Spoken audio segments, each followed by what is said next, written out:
Hey guys! Welcome back to another episode of Kiff Says, a place where I break down the legal aspects of your creative business and try to convince you that the law doesn't have to equal scary. I want to follow up on our last two videos where we've been talking about different aspects of your website with something else that I see commonly done incorrectly on people's websites, and that's social media icons. My friend, Chris with a K, posted on Instagram a sketch she'd been working on that incorporated her brand elements and the social media icons to help her visitors identify where they could find her online. As soon as I saw these, my little alarm bells started to go off and I clicked the comment button to leave her a comment. When I did so, I found out someone else had also had these alarm bells go off.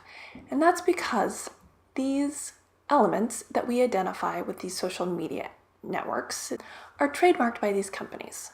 And because they're trademarked, they not only have the right to control how we use them, what colors, what shapes, what sizes we use them in, but if we combine them with other things. I quickly want to show you a couple examples of how these social media networks want us to be using their icons. So how should we be using these social media icons?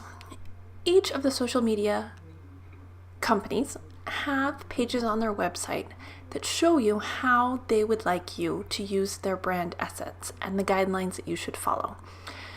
Twitter starts off by showing you the formats that the logo should be in and offers you to download the logos.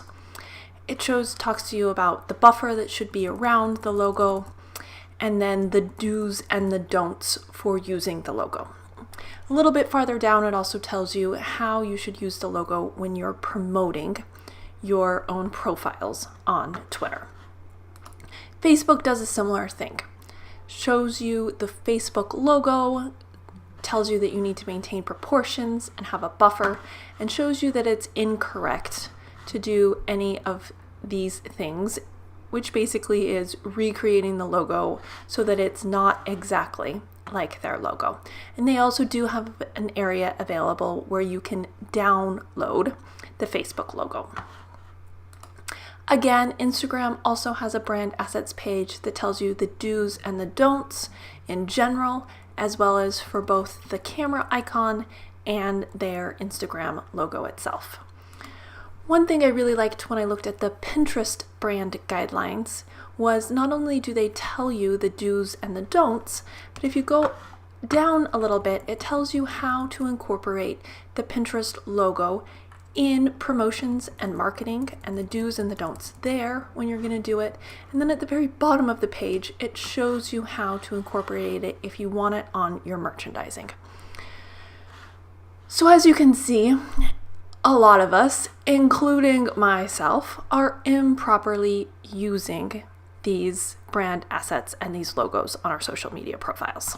The likelihood of some of these brands coming after the majority of us as website owners is probably low.